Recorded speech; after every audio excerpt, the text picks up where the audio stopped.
Meu nome é Elisângela, eu me formei aqui na Universidade de Brasília em 1985, fiz o curso de agronomia e logo após a minha formatura eu me mudei para o Mato Grosso. Eu fui trabalhar no Mato Grosso, na região de São Félix do Araguaia, na época com um projeto de agricultura alternativa, que era o nome que a gente na década de 80 trabalhava para a ideia que hoje já é o conceito mais de agroecologia. Então, naquela época, eu trabalhei com assistência técnica, eu trabalhava na prefeitura e trabalhava basicamente com pequenos agricultores, poceiros, de uma região que estava num momento difícil ainda, de conflitos de terra, então foi uma experiência muito interessante. Voltei para Brasília no começo dos anos 90 e trabalhei como professora na Secretaria de Educação e depois da experiência na Secretaria de Educação, entrei na Emater DF por concurso público e trabalhei na Emater DF com assistência técnica e extensão rural durante 20 anos. Me afastei por um programa de demissão voluntário e entrei na Universidade de Brasília para fazer o doutorado. Então, atualmente, eu estou na universidade, concluindo o doutorado. Meu trabalho é em agroecologia, mas mantenho os vínculos ainda com a Emater, pela proximidade, pelo interesse que eu tenho na área. Aí eu costumo dizer que não existe ex-extensionista, então eu ainda me defino como extensionista rural. Dentro da Emater, eu trabalhei com várias atividades. No trabalho de extensão, via de regra, você não se especializa muito. Você acaba, trabalhando com várias áreas. E aqui no Distrito Federal, nós temos diferentes tipos de agricultura e diferentes perfis de agricultor. Então eu posso dizer que tive experiências com vários produtores que trabalham de forma totalmente diferente, tanto dentro da agricultura convencional, como dentro de uma agricultura mais orgânica, uma agricultura de base ecológica. Houve muitas mudanças no campo, do início dos anos 90 para até hoje. Então, o acesso à informação ele hoje é muito democratizado. O extensionista ele precisa se adaptar a essa nova realidade. Quando eu comecei a atuar, o extensionista era a principal fonte de informação para o produtor. Então, a presença do extensionista na propriedade é como até um aconselhador, alguém que te passa a informação mais segura, em quem você pode confiar, ela era muito maior. Eu atuei no escritório do Rio Preto, aqui no DF, que é um escritório que trabalha com grãos, e a gente tinha uma atuação muito próxima do agricultor. Tanto desde a parte da captação do recurso, com a elaboração do projeto de crédito rural, com as orientações na lavoura, com toda a parte técnica de produção, éramos muito demandados e realmente a presença era muito importante. Mesmo com o agricultor que a gente considerava mais tecnificado, que é um produtor que já tinha mais acesso à informação. Hoje em dia, pela informação estar tão espalhada e tão acessível, o extensionista ele precisa ter uma capacitação melhor para que ele consiga chegar nesse agricultor e ter um diferencial. Esse diferencial ele só é possível se você também tiver uma formação muito mais qualificada do que ela é hoje em dia. Porque se você chega num agricultor que tem acesso à informação, ele pode te questionar com muito mais propriedade do que anteriormente. E isso é uma dificuldade para o extensionista hoje em dia. Ele precisa se colocar de tal forma que ele conquiste a confiança do produtor. Então ele precisa estar capacitado, precisa estar bem preparado e sabendo também que o mercado hoje em dia, além da informação, tem muitos agentes que estão presentes além da extensão rural oficial. Então, além da extensão rural oficial, você vai ter, se for um produtor que tem muito acesso ao mercado, muita parte da revenda muito presente, com assistência técnica bem qualificada, mas obviamente com o objetivo de vender produtos, mas que está competindo com a informação que você está dando. E por outro lado, vários agentes também que se colocam como agentes de desenvolvimento, que estão brigando pelo espaço na área rural. Então não é mais só assistência técnica, como antigamente se costumava dizer, assistência técnica aos olhos do governo no campo. Hoje em dia não é mais assim. Hoje em dia tem vários agentes nesse campo e nós temos que trabalhar dentro dessa realidade, tentando se adequar e ocupar espaço. Dentro da Emater DF e de muitas matérias do Brasil, se trabalha com a busca da demanda do produtor, né? Nós temos vários métodos que recomendam isso, né? Trabalha-se com diagnóstico participativo, com levantamentos na comunidade, com reuniões de dinamização, em que você conversa com a comunidade, você coloca realmente a comunidade como ator daquele processo, e aí você capta, né, as demandas e procura trabalhar em cima das demandas daquela comunidade ou em cima das demandas daquele produtor, buscando resolver seus problemas e agindo sempre em conjunto para você atingir um desenvolvimento rural sustentável. Entretanto, existe, obviamente, a demanda política e institucional que vem de cima para baixo. Então, muitas vezes você está interessado em trabalhar com um determinado programa e vem ou de parte do governo federal, né, do Ministério do Desenvolvimento Agrário ou da Secretaria de Agricultura, no caso nosso aqui, a Secretaria de Agricultura do DF, uma demanda totalmente extemporânea que você não esperava, que não estava planejada e que de repente é a prioridade. Aliás, na extensão acontece muito isso. Você tem a prioridade 0 e depois vem a prioridade -1, aí vem a -2 e você começa a atuar com uma coisa que não era o que você esperava. Então existe essa necessidade de você ir casando essas duas realidades. O que realmente o produtor quer e como que você casa o que vem, né, de demanda para ser executado e que tem que ser feito e que tem prazo para você poder executar.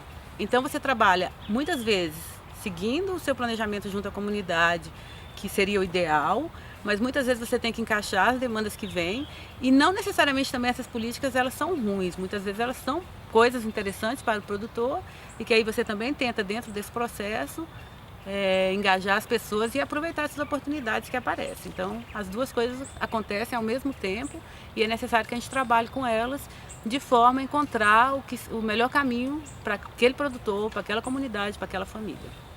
Sempre tem que ser uma coisa que você não perca aquele contato, né, aquele vínculo, né, porque depois você não consegue retomar, né? Se você começa um trabalho numa comunidade, aí você larga totalmente, eles perdem a confiança em você, né? Então, para você retomar é complicado. Então você tem que ir tentando casar o que você vinha trabalhando com o que vem de fora, né? Você tentar executar junto, né, as duas coisas.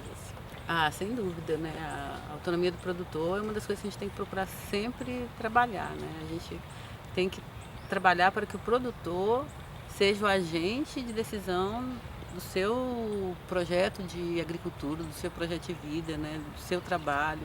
E é muito importante que a gente escute o produtor e também leve em consideração a vocação do produtor. Às vezes nós estamos trabalhando com um projeto, por exemplo, de pecuária leiteira, e aquele projeto é para engajar tantos produtores e você acaba trabalhando de uma forma a querer que todos entrem naquela linha. Isso acontece muito, principalmente em trabalhos em assentamento. Um grande projeto que nós vamos todo mundo trabalhar com isso, ou vai todo mundo trabalhar com fruta, ou vai todo mundo trabalhar com criação de frangos. E às vezes a pessoa não tem habilidade, ela não tem vocação, ela não tem interesse. Então é muito importante respeitar a vocação do produtor, o interesse do produtor. O trabalho em agricultura ele vai ter o componente de negócios, que é muito importante, mas ele tem o componente de missão de vida, de proposta de vida. E se a gente não entender isso, a gente pode chegar no produtor e fazer só uma análise econômica e querer que ele mude a atividade dele. Então, quando você conversa com produtores, principalmente produtores de hortaliça, eles falam muito isso. Plantar tomate é minha cachaça, trabalhar com leite é minha cachaça, não sei o quê. Então, esse tipo de comentário é que mostra que a pessoa realmente gosta da atividade. O produtor, por exemplo, produtor de leite, muitas vezes se você fizer uma análise econômica fria, você vai falar para aquele produtor não trabalhar com leite. Se você fizer determinadas avaliações, você vai dizer que não é para trabalhar com isso. Mas a lógica, e principalmente a lógica da agricultura familiar, ela não passa só pela questão econômica. E quem trabalha com esses produtores tem que ter isso na cabeça, né? Você não pode perder a ideia de fazer análise econômica, para que ele saiba realmente o que ele está gastando, o que ele está ganhando, se ele está ganhando, ou o que na propriedade dele que está permitindo que ele ganhe mais, mas você não pode perder de vista a vocação dele, o interesse dele, o que ele gosta. E não perder de vista também que a decisão final é dele. Se a gente definir pelo produtor, além da gente estar errando como técnico, a chance de que um projeto seja fracassado é muito maior do que se a decisão partir dele mesmo. A decisão precisa ser sempre do produtor. Nós temos que assessorá-lo, mas a decisão deve ser dele mesmo. Você vai ajudar, você vai assessorar o produtor, mas você não pode tomar o lugar dele, né? E essa distância, ela é complicada, né? Assim, você está junto com o produtor, você está colaborando no processo de decisão dele, você está trazendo informação, né? Você está trabalhando para que ele enxergue coisas que normalmente ele não estaria enxergando, mas ao mesmo tempo você não pode invadir totalmente o espaço dele, né? Porque é importante que ele decida, né? E isso acontece muito, muito, principalmente com o pequeno agricultor, né? Então, muitas vezes o pequeno agricultor, ele é muito levado a determinadas decisões que ele não tomaria, né? E aí ele não considera aquele projeto, aquele trabalho como dele, né? Ele acha que não é dele, né? Então, é sempre preciso tomar cuidado, né? Com esses projetos, essas coisas, né? O contato com o produtor, quando você trabalha numa empresa de extensão rural, ele é constante, né? Você precisa estar realmente próximo ao produtor, você faz visitas constantemente.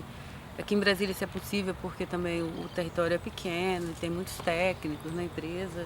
Então você consegue realmente manter esse contato muito próximo. A visita ela é muito importante, né? E aqui você observa muito assim produtores muito próximos dos técnicos.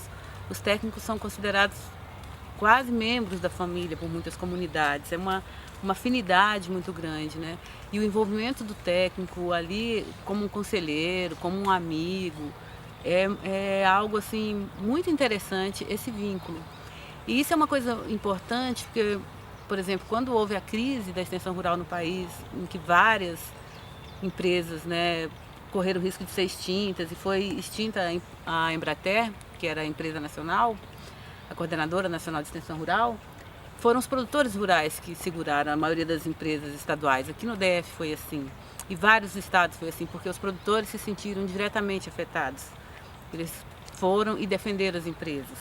Então esse vínculo com o produtor ele é muito importante, né? Eu, na época, estava na extensão rural, dentro da Emater DF, e procurava manter esse vínculo muito forte. Hoje em dia, já eu acho que diminuiu um pouco essa presença no campo. Muito por essas demandas internas de trabalho, de escritório mesmo, e muitas vezes do envolvimento da empresa em várias questões que poderiam ser outros órgãos que estivessem fazendo. Não que não sejam trabalhos importantes, mas são trabalhos que poderia ter outras instituições fazendo, enquanto que o trabalho de extensão muitas vezes é deixado de lado, né? E a gente não está com a presença tão permanente no campo.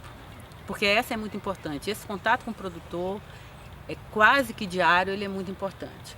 O contato por telefone, né? O contato por WhatsApp, o contato por e-mail, que hoje é mais possível de ser feito, ele não substitui o tete-a-tete, a conversa, né?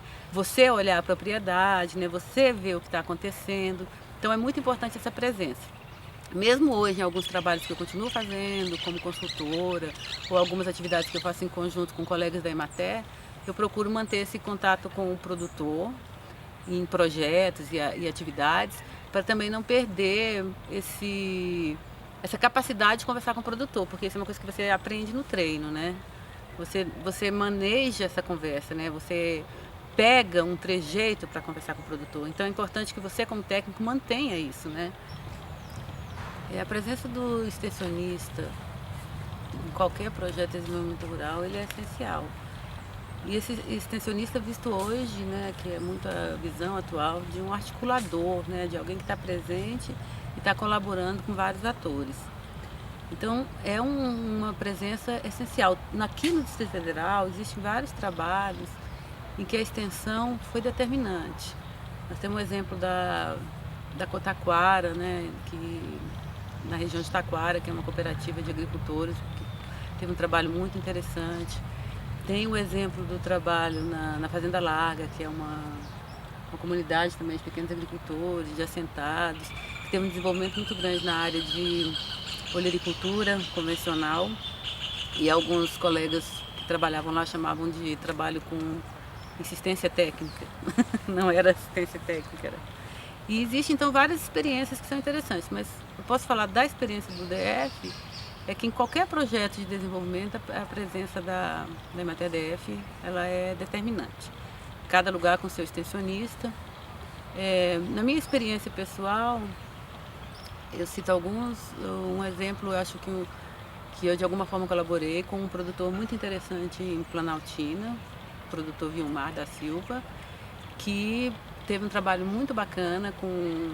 Ele hoje é um produtor certificado orgânico e que o escritório de Planaltina acompanhou ele desde o início, um agricultor com uma área muito pequena, com muita falta de recurso financeiro e que foi se capacitando na área de agroecologia, na área de agricultura orgânica, na área de capacidade gerencial e que foi muito assistido pelo escritório e que teve um desenvolvimento fantástico, individualmente falando. Então esse produtor é um exemplo hoje no DF todo, né? E que teve a atuação da Emater-DF, principalmente através do escritório de Planaltina, como um determinante para onde ele chegou. Hoje ele tem uma propriedade de agricultura orgânica, uma propriedade agroecológica bem redesenhada, e ele vende os produtos dele na cidade, ele recebeu financiamento, ele cresceu como produtor e a família dele também cresceu. Então eu considero um exemplo muito interessante de produtor em que se juntou o interesse do produtor, a capacidade do produtor, que isso é muito importante, com o apoio que a assistência técnica deu para ele, e aí ele deslanchou.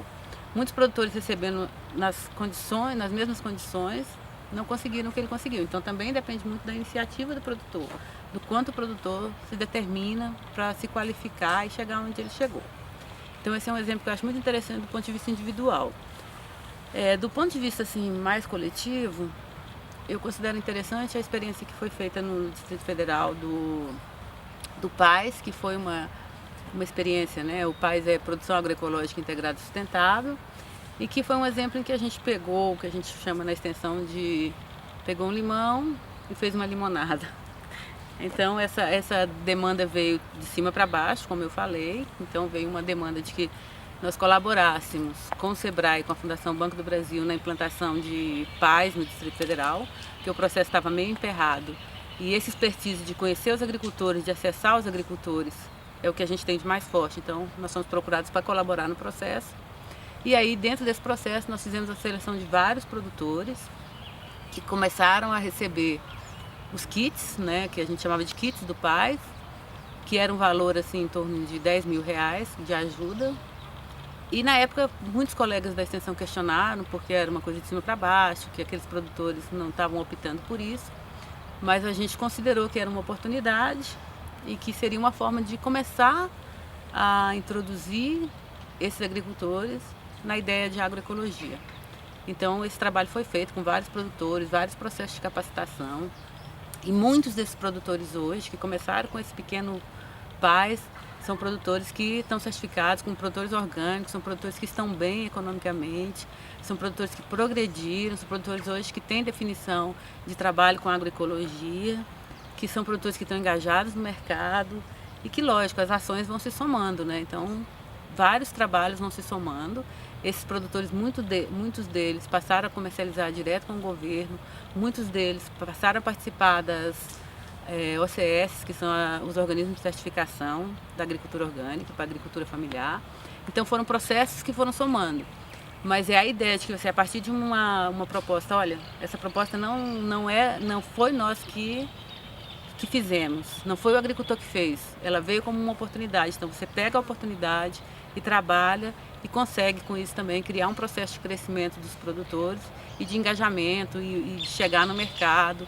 Então foram trabalhos muito interessantes que eu acho que representam aí trabalhos bem-sucedidos nessa linha.